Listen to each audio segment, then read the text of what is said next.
pessoal, a maioria já entrou já, então a gente vai começar. Só vou esperar começar a gravar aqui a nossa aula, e aí depois ela vai ser postada no Moodle, tá? Mas vocês podem participar aí, falando, tirando as dúvidas, sem problema algum. Então, começou a gravar agora, a primeira coisa que eu vou pedir é para vocês colocarem o nome e o número aí no chat, que é a nossa chamada. Vamos lá, pessoal? Turma? Isso, que nem a Luísa fez, ela colocou já perfeito. Todo o chat e a aula ficam gravados, aí depois eu vou postar no Moodle. Então, essa é a forma de fazer uma chamada aí de uma maneira mais prática, tá? Obrigada, galera. Seguinte, nas aulas que eu postei lá no Moodle foram sobre Nietzsche, alguns alunos tiraram dúvidas aí nas lives que a gente fez. A Luísa Bula está me ajudando bastante, mandando as dúvidas por e-mail, tá, Luísa? Obrigada mesmo, porque aí as dúvidas da Luísa pode ser de qualquer outro aluno, então eu acho que isso facilita. Vou pedir para o Felipe, que acabou de entrar, colocar também o nome e o número aí, que é a nossa chamada. Eu vou apresentar os slides que eu já tinha preparado, que eu ia gravar para colocar no dia 27. Então, a nossa aula continua sendo sobre Nietzsche, são os 3 últimos conceitos do Nietzsche, que é sobre ressentimento, eterno retorno e amor fati.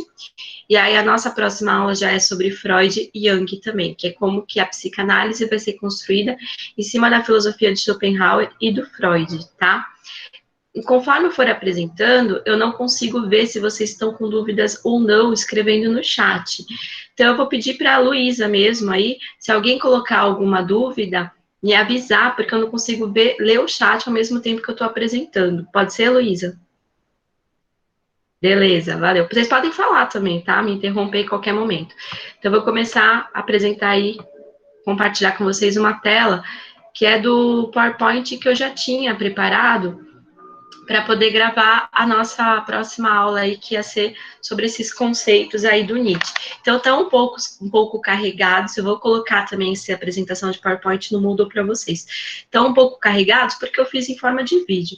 Então, é um pouco de texto, mas a gente vai tentar simplificar para não ficar aquela coisa de leitura e explicação, tá? Então, os PowerPoints que eu montei estão feitos em formato de apresentação, porque eu ia gravar eles. Então, vamos lá. Então, a gente vai ver 3 conceitos aí, são os últimos conceitos do Nietzsche, que tem uma filosofia super complexa e cheia de conceitos, mas que vão começar a configurar aí o homem moderno, tá? Então, a gente viu lá no nosso primeiro slide, na primeira aula sobre Nietzsche, o conceito de vontade de potência, vai dividir aí a humanidade, no geral, segundo Nietzsche, entre a moral do senhor e a moral do escravo, né? A moral do forte e a moral do fraco.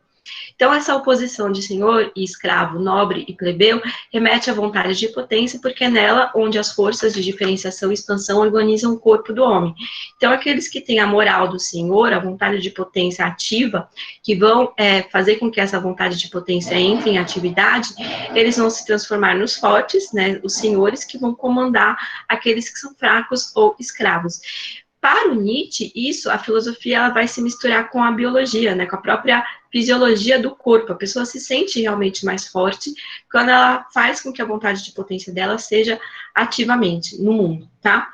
Então, ao nobre, por sorte, cuidado e condições adequadas, é possível o livre fluxo de suas forças. E ao escravo, que é aquele que não realiza sua vontade de potência, por azar, descuido ou condições desfavoráveis, sua ação está vedada, quase completamente obstruída, e a sua potência de diferenciação é debilitada, ele não se sente à vontade no mundo, tá?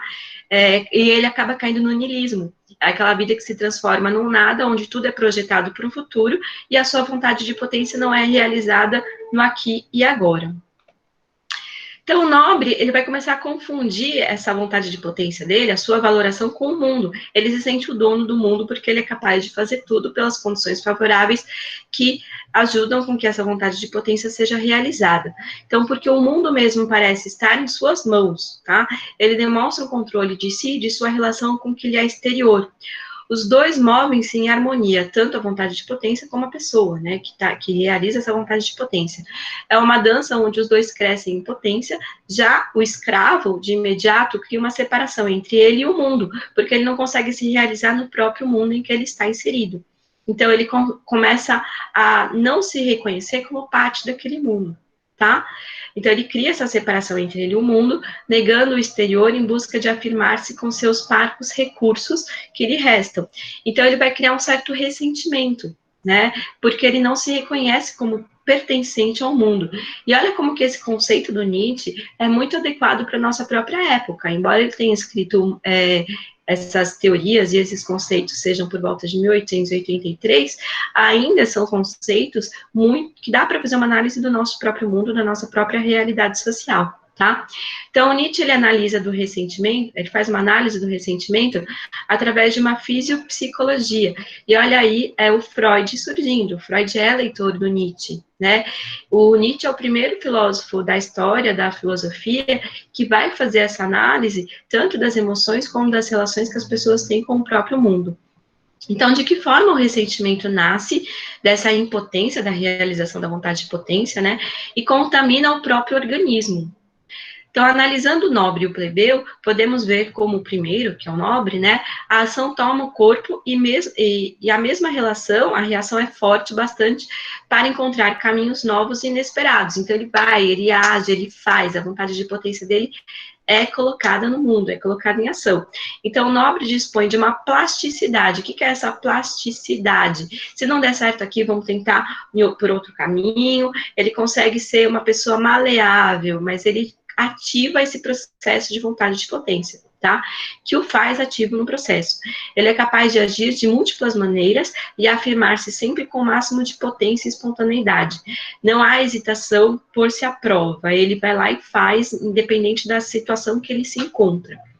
Já o escravo, ou aquela pessoa que se sente fraca e ressentida, né, acovardada pelos estímulos que vêm de fora, porque ele se separa do mundo, então ele coloca toda essa culpa no mundo pela não realização da sua própria vontade de potência, cegado pelo medo, não encontra saídas, ele fica paralisado e consegue apenas esboçar reações mecânicas, reflexos prosaicos, toscos e infrutíferos. Não se sente digno de lutar, então ele vai se tornar uma pessoa ressentida.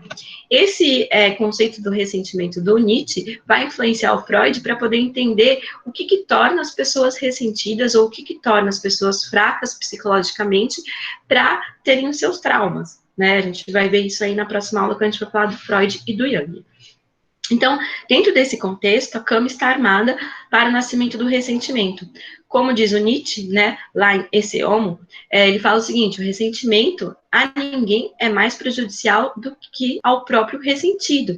Então, a pessoa que tem esse ressentimento em relação ao mundo, porque não consegue colocar sua vontade de potência em prática, esse próprio ressentimento vai fazer mal para ele mesmo, né? Porque ele se sente separado no mundo, ele se sente impotente, e aí ele não vai criar novas realizações, caindo naquela ideia de niilismo, que foi o tema da última aula aí, tá? Até aqui, ok, pessoal? Eu não consigo ver o chat. Tudo bem aí, Luísa? Pessoal, vocês estão aí? Não tem nada no chat por enquanto. A Maria mandou aqui. Tá. Dá uma resposta aí, porque eu não consigo ver vocês enquanto eu apresento, beleza? Então, eu vou voltar lá para a apresentação, tá? Então, em sua incapacidade de agir, o tipo escravo, que é essa pessoa fraca, tende a se tornar cada vez mais doente e incapaz, e cada vez mais cansado, extenuado e incapacitado, porque ele não vai realizar as suas ações. Em sua busca por afirmação, ele recorre a táticas desesperadas, a confundindo com alívio de energias represadas, tomando excêntricas atitudes que descarregam de uma vez por todas sua força, mas que o torna, por fim, ainda mais frágil aos estímulos externos. Como assim? O ressentido vai agir com vingança, só que vingança não é justiça, né? O ressentido, ele vai agir com medo, e quando você age com medo, você age com ódio. Então, o ressentido, ele não age da maneira que ele realmente é, ele age envolto daquele sentimento de ressentimento. tá? Olha só a análise psicológica que o Nietzsche já está fazendo. Por isso que o Freud vai beber aí direto nessa fonte do Nietzsche, tá? Então, o ressentido, ele busca o alívio de sua dor, de seu desconforto. A vontade de potência busca caminhos para afirmar-se, né? A gente viu que a vontade de potência faz a gente se afirmar no mundo, mas encontra apenas becos sem saída. Então, já incapaz de afirmar, de se afirmar, até mesmo a reação torna-se inautêntica. Ele vai agir com ódio, de maneira ressentida. Então, incapaz de criar e diferenciar-se, inapta para dar conta da relação entre as forças interiores com as forças exteriores. Chega um momento para o qual Nietzsche nos alerta, né? A dor se contamina de ressentimento. Mágoa, raiva, ira, ódio tomam a consciência. Ao fraco, abre-se o assustador destino de ressentido. A incapacidade de esquecer aqueles que o ofenderam, a raiva contida, simulada, daqueles que o superaram, a dor persistente e atrofiada e a sede de vingança. E vingança não é justiça para o Nietzsche e para ninguém também, tá? Então, olha só quantas atitudes que a gente reconhece na nossa própria vida, entendendo o conceito de ressentimento do Nietzsche. Quantas vezes a gente não age de maneira ressentida, agindo por ódio, né? Então, ele vai começar aí a preconfigurar a psicologia do homem moderno mesmo, a construir aquilo que nós somos. E por que isso acontece com Nietzsche? Por questões históricas, né? Antes, até Kant, mais ou menos, as sociedades, elas são isoladas, você não tem grandes centros urbanos. Quando a gente tem a Revolução Francesa, a Revolução Industrial, as pessoas começam a ir para os grandes centros urbanos, então elas vão ter relações maiores pessoais, né? Então, essas questões de ressentimento, de ódio, de ira, começam a surgir quando as grandes sociedades começam a se formar, os centros urbanos começam a se formar, tá? Até aqui, beleza, turma? Pronto, eu consigo ver o chat. Então, nada no chat. Nada no chat. Beleza, se tiver alguma coisa aí, você me fala, Luísa, senão parece que eu tô falando com uma tela aqui, gravando vídeo como eu tava fazendo, tá? Eu coloquei aí uma frase que eu encontrei no muro aí, né? O medo de ser livre, que seria o medo do fraco, né? O medo do escravo, provoca o orgulho em ser escravo. Ele toma aquela ideia para ele e acaba se separando no mundo, não se sente confortável no mundo. Essa ideia de se sentir confortável no mundo vai ser importante quando a gente for falar da Hannah Arendt, que é uma filósofa contemporânea, ela morreu em 1980, né? Por volta de 1980, e ela também vai pegar muito dessa ideia do Nietzsche aí, dessa ideia de ressentimento, de vontade de potência, e também do amor fati, que a gente já vai ver na aula de hoje, tá? Então, aí o segundo conceito da nossa aula de hoje é sobre o eterno retorno de Nietzsche, que é quase que o conceito base aí de toda a filosofia do Nietzsche, embora eu tenha deixado por último, foi um conceito criado inicialmente por Nietzsche, mas que vocês vão ver que se relacionam com todos os outros que a gente viu até agora, tá? Então, eu coloquei uma frase aí do Nietzsche: alguns milênios serão necessários para o mais potente dos pensamentos, né? Então, para você entender o pensamento dos dias atuais, o Nietzsche, ele vai construir uma genealogia, ele vai estudar a história do pensamento humano, a história da filosofia, e vai perceber alguns pontos que fazem com que a gente tenha essa moralidade de escravo, tá? Então, ele vai fazer uma crítica a toda a filosofia pós-Sócrates. E ele vai tomar a ideia aí, recuperar a ideia de um pré-socrático, que é o Heráclito, para poder construir o seu conceito de eterno retorno. Tudo bem, turma? Então, vamos lá. Nietzsche repensou o conceito de eternidade. Esse conceito vai ser fundamental em Nietzsche, tá? Que coloca o ser em detrimento do vir a ser. Lembra que na aula passada eu falei para vocês que o niilismo está muito ligado com essa ideia de vir a ser, né? Eu sempre projeto as minhas ações do presente para um futuro, e um futuro que nunca chega. E aí o meu presente acaba caindo em um nada. Né? Então, eu estudo para poder prestar um vestibular, eu presto um vestibular para poder fazer uma boa faculdade. Eu estou sempre jogando isso para o futuro e o meu presente se torna um nada, né? Então, toda a história do pensamento ocidental, desde Platão, olha a crítica do Nietzsche aí que ele vai fazer, está contaminada pelo pensamento transcendente, de a gente julgar essa ideia sempre para o futuro, né? E não viver o presente. E isso aí é fundamental, tanto em Nietzsche, vai ser fundamental em Hannah Arendt, né, também quando a gente for falar dela, e para entender a ideia de conceito do amor fati aí do Nietzsche, tá? Então, é preciso, então, retornar aos pré-socráticos, né, junto a Heráclito, e relembrar o rio que flui eternamente sem nunca parar, e no qual nunca podemos entrar duas vezes. Como assim? Como que ele vai construir essa crítica? Olha só. Ele vai fazer uma contraposição aí entre eternidade temporal e eternidade atemporal. Qual que é a diferença? A eternidade temporal é aquela que está dentro do nosso tempo, tá? Que seria essa ideia de Heráclito, eu já vou explicar. A eternidade atemporal está fora do nosso tempo. Se está fora do nosso tempo, está fora do nosso controle. Então, a gente não pode se preocupar com ela, segundo Nietzsche. Então, o maior representante dessa segunda tese, que é a eternidade atemporal, é o Platão, que pensa a eternidade fora da existência humana, no mundo das ideias, né? Lembra que a verdade das coisas você não conhecia aqui e agora, dentro da caverna. Você tinha que fazer um exercício de saída da caverna para poder chegar à verdadeira, né, às verdades das ideias.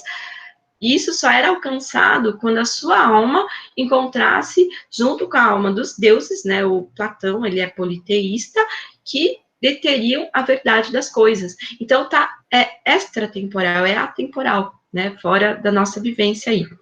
E existem inúmeros outros que seguiram essa filosofia de Platão. O Aristóteles, você só alcançava aí a verdade das coisas quando você conhecesse o motor imóvel, que está fora também aí da nossa realidade, da nossa existência. Plotino, ele negando a eternidade para a natureza sensível, só existia a eternidade para além do sensível, para a metafísica. Aí Santo Agostinho, você só encontra a eternidade e a felicidade quando você aceita Deus em si mesmo, né? Quando você vai para a sua interioridade, e aí você só vai encontrar essa eternidade na morte. E aí depois, Tomás de Aquino, também, que é um filósofo da Idade Média, aí, você só vai estar junto ao eterno quando você morrer, que tem a ideia também do primeiro motor imóvel aí que ele retoma de Aristóteles. Aí Descartes, a mesma coisa, você só vai ter essa eternidade quando você morrer. Kant também. Então, toda a felicidade, toda a eternidade está longe do nosso tempo e da nossa própria existência aqui no mundo. Essa é a crítica que o Nietzsche vai colocar. Para o Nietzsche, quando ele retoma o Heráclito aí, ele passa a pensar o mundo como fogo eterno que se consome e se recria. Mas aqui mesmo, nesse próprio mundo, tá? Tem uma frase de um existencialista, que é o Sartre, que a gente vai falar dele já em breve também, que ele pega um pouco das ideias do Nietzsche. O Nietzsche é super importante aí para toda a construção do pensamento moderno e contemporâneo, que ele fala que não importa aquilo que fizeram de você, o que importa é aquilo que você vai fazer com aquilo que fizeram de você. Então, é você se recriar aqui e agora. Isso seria a ideia do fogo do Heráclito, né? Do eterno retorno. Então, se algo mudou em você, se algo externo fez você também mudar, se transformar, o que importa é você se recriar, se ressignificar e construir uma nova vontade de potência para poder agir nesse mundo agora. E não julgar essa ideia do vir a ser ou numa eternidade que está longe da nossa própria existência. Tá? Então, a sua pergunta inicial aí do Nietzsche é simples. Você viveria a sua vida mais uma vez e outra, e assim eternamente? Com este problema, se torna possível trabalhar em cima do conceito de eterno retorno, um dos mais importantes da sua obra. Porque se você não está contente agora, se você está no niilismo, né, a sua vida é um nada, porque você joga todas as suas projeções para o futuro, você pode se recriar, se ressignificar e viver novamente essa sua vida que você está vivendo agora, mas vivendo aqui e agora. Tudo bem? O Nietzsche é fantástico, fala sério, né? Ele é o primeiro a trabalhar esse psicologismo dentro da filosofia, tá? Então, essa ideia, esse conceito de eterno retorno, funciona como uma ferramenta, assim como todo conceito dentro da filosofia do Nietzsche, né? Que o filósofo desenvolve para enfrentar o niilismo, que se espalha como uma sombra pelo corpo da humanidade. Então, toma de assalto o homem e a leva à decadência. Nietzsche vê todo o edifício filosófico europeu pautado na eternidade atemporal. Ele está fazendo uma crítica ao homem da época dele, né? O europeu da época dele. Então, ruindo rapidamente e resolve tomar um caminho radicalmente diferente para dar conta de uma vida ética, porque o que importa é o que você faz aqui e agora.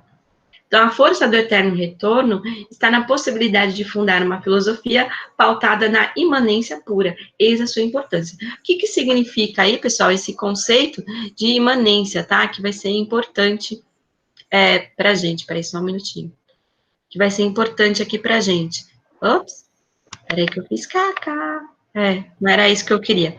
Bom, o conceito de imanência é oposto de transcendência. Se transcendência a gente vai para além de nós mesmos e para além do nosso tempo, a imanência a gente fica aqui agora, tá? Nesse próprio tempo, nesse próprio espaço, nessa própria vida.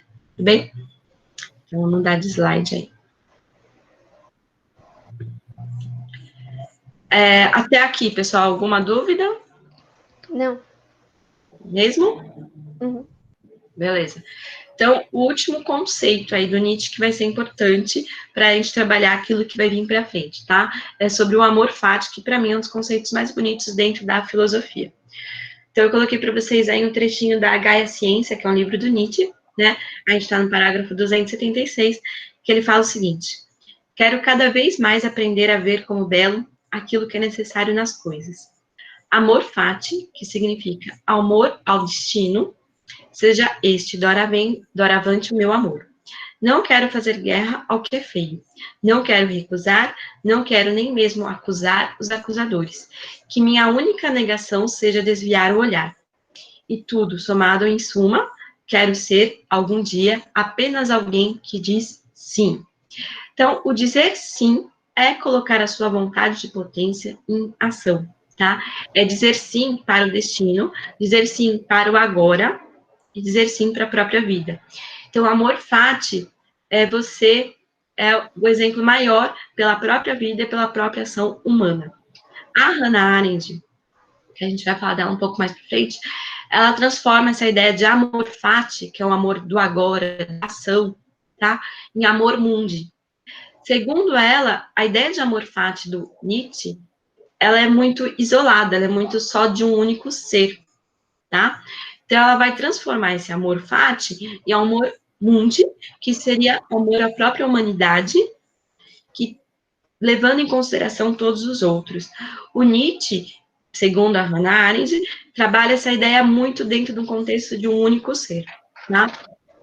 Então, continuando aqui. As implicações aí do eterno retorno que a gente acabou de ver aí, levam inevitavelmente a um outro conceito importante de Nietzsche, que ele vai chamar de amor fati. Então, este conceito é o possível resultado do desafio imposto pelo eterno retorno do mesmo. O amor fati representa a plena aceitação da imanência, do aqui e agora, do mundo onde Deus está morto. Por que ele coloca essa questão do Deus está morto? Porque toda a nossa ação, a crítica que ele faz, né, é levada em consideração essa eternidade que é atemporal, que é um Deus, é uma felicidade extramundana, extra-existência, né? Então, o amor fati aí é esse amor e a ação pro agora, tá? E não mais a um Deus que está longe de ser alcançado nessa própria vida. Então, quem que sobrevive à falta de sentido da vida? Porque você colocar isso num algo que é extramundano, um extra-vida terrestre, deixa a vida sentido, você faz as coisas simplesmente desejando algo do futuro. Quem sobrevive ao niilismo, ao nada, né? Nada que eu faço agora serve para o agora. Apenas aquele que aprendeu a dizer sim, sim para agora, sim para esse mundo e sim para a minha própria ação. Então, aquele que torna leve o mais pesado dos pesos e aprende a impor novos valores, amando a existência em sua plenitude. É esse que é o que vai ser o super-homem, é esse que vai dizer sim à própria vida. Então, Nietzsche ensina que um sim justifica toda a existência, trazendo novos sentidos para este mundo e navegando através do niilismo, deixando para trás qualquer transcendência. O mundo é imanência, né? É o aqui e agora. A gente já está finalizando aí essa parte dos slides, tá? Já vou para as dúvidas aí. Então, o pensamento seletivo do eterno retorno filtra as forças, separando-as entre ativa e reativa. No fundo, não passa de um instrumento ético por onde passa somente o que é afirmativo. Basta lembrar da pergunta: quero tudo mais uma vez e incontáveis vezes, eu viveria essa vida novamente? Nossa vida, tal como a temos vivido até agora, é resultado de uma afirmação, ou do medo e da fraqueza, né? Muitas vezes a gente não realiza as nossas vontades aí de potência por fraqueza. Então, amor fati é o resultado dessa seleção de forças ativas. É o que você vai ser, quem você quer ser. Você quer ser aquela pessoa que cai no niilismo e não realiza nada neste mundo, porque está sempre jogando seus projetos, a sua vida para um futuro, que é atemporal, ou você vai viver agora? Estamos de posse das consequências do eterno retorno para poder afirmar tudo o que é? Então, amamos devidamente este mundo para interiorizarmos um amor fati e realizar tudo por esse mundo? É impossível afirmar o eterno retorno sem amar a vida, esta vida mesmo, como se nos apresenta? A prova do eterno retorno é a mais pesada, a mais difícil, a mais desesperadora, mas, como prêmios, nos tornamos leves, porque a gente vive o aqui sem se preocupar com o futuro, né? Quando você vive o que está acontecendo agora, você passa a entender até mesmo um pouco mais as suas próprias ações e a realizar ela nesse mundo que está aqui, tá? Se não existe nada além dessa existência, há de se concluir que apenas ela merece nosso amor. Aprender a amar o nosso destino, encontrar beleza no necessário, esta é a grande lição de Nietzsche, já no fim de sua produção intelectual. Este, talvez, seja o seu último grande ensinamento, aquele que o filósofo levou mais anos para interiorizar. Dizer sim à vida, porque só ela existe e somente ela carrega valor em si mesma. Afirmar a realidade e viver em sintonia consigo mesmo, contribuir assim para que tudo se torne mais belo, mais forte, mais potente. O amor fati também diz respeito até mesmo a esse mundo que a gente está vivendo agora. Se você for parar para pensar, se tudo aquilo que a gente está fazendo era para projetar as nossas ações para um futuro, de repente vem algo totalmente inesperado e rompe com aquelas projeções que a gente estava realizando só para um futuro, e a gente tem que se adaptar, se ressignificar e se reestruturar. Quem não se adapta, quem não se ressignifica, quem não se reestrutura, não vive o agora. Continua jogando as projeções das ações presentes para um futuro que é atemporal. E a gente não pode prever o futuro, né? A gente não sabe o que acontece no dia de amanhã. Então, de repente, você projeta toda a sua vida para um futuro, mas esse futuro nunca chega. Então, essa é uma das maiores lições aí do Nietzsche. No final dos slides, pessoal, eu coloquei algumas dicas de vídeos para vocês assistirem. Estão todos no YouTube, eu vou colocar isso para vocês também lá no Moodle. E aqui a gente termina todos os conceitos do Nietzsche, tá? A gente ainda tem aí uns 10 minutinhos de aula, e aí eu quero ouvir um pouco de vocês, se vocês têm alguma dúvida, o que vocês entenderam do Nietzsche, se é difícil ou não aplicar esse amor fati na nossa realidade, aí na nossa vida. E aí, pessoal? Podem falar, tá? Ninguém? Teria como você postar aqui na tela a lousa, até mesmo PT que você... Pessoal, vocês não estavam vendo o PowerPoint? Luísa? Ah, tá. Falei, gente, eu estava projetando, achei que vocês estavam... Tá. Falei, nossa, mas eu estava projetando. Alguém tem alguma dúvida, pessoal? Imagina, Natália. É que eu fiquei preocupada, eu falei, será que eu dei toda a aula sem projetar a tela do PowerPoint, né? Alguém tem alguma dúvida aí, pessoal, no geral? Podem falar. Roberta, mais sobre a matéria, eu queria saber como ia ficar a média de filosofia, que a gente não conseguiu fazer a prova e a gente teve uma atividade só, aí... Sim. Eu fechei a média de vocês ontem, tá? A média vai ser tirada pelas atividades realizadas, dividido pelo número de atividades. Então, o que eu tenho de vocês? Deixa eu ver se eu pego aqui. Pelo menos as atividades que a gente fez. Já enviei toda a planilha. A prova do segundo bimestre vai ser feita online, tá? Mas a média do primeiro bimestre de vocês... Até que a gente fez bastante atividade. A gente fez uma atividade de elaboração do Nietzsche, né? Tem as questões de vestibulares aí que vocês fizeram também em sala de aula, não lembro se foi em sala de aula ou se foi EAD.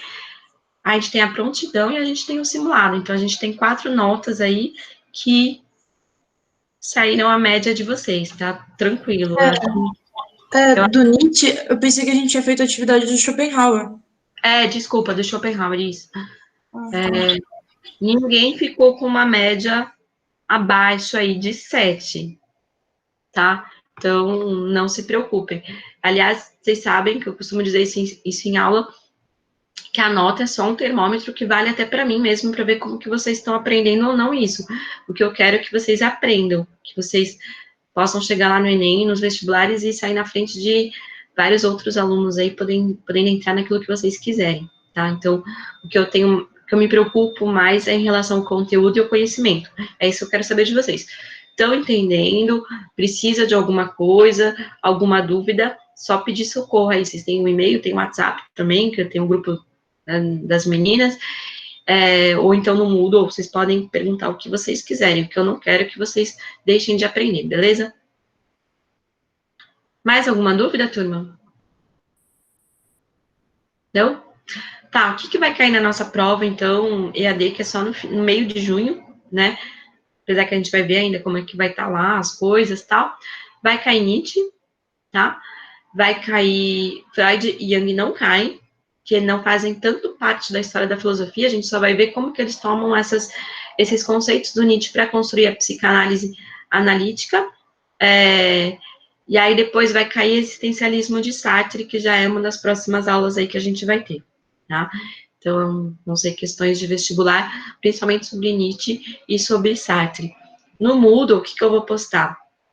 O vídeo da aula, vou transformar também esse mesmo PowerPoint em PDF, para vocês poderem reler, se precisarem.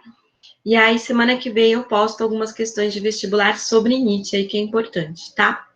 A gente vai fazer a nossa elaboração depois, mais para frente, do segundo bimestre, sobre Sartre. Alguma dúvida, pessoal, sobre essas questões gerais? Ale, você tá aí? Ou você deixou ligado e foi embora? O Alexandre deixou ligado e foi embora. Tá aí. Então, beleza. Pessoal, então a aula de hoje é essa. Acho que foi um pouquinho rápida, a gente tem 4 minutos ainda. E vou ficar por aqui. Se alguém tiver alguma dúvida, quiser falar alguma coisa, tudo bem. Se não, vocês podem já indo para... Por que você ficou chateado? Porque eu falei que você foi embora e deixou ligado? Conheço meu priminho, tá? Se vocês quiserem sair também para ir já para a próxima aula, podem sair, não tem problema, tá? Vou parar a gravação aqui, e aí eu já tenho a chamada feita também. Todos colocaram o nome e o número, né, no chat. Então, beleza.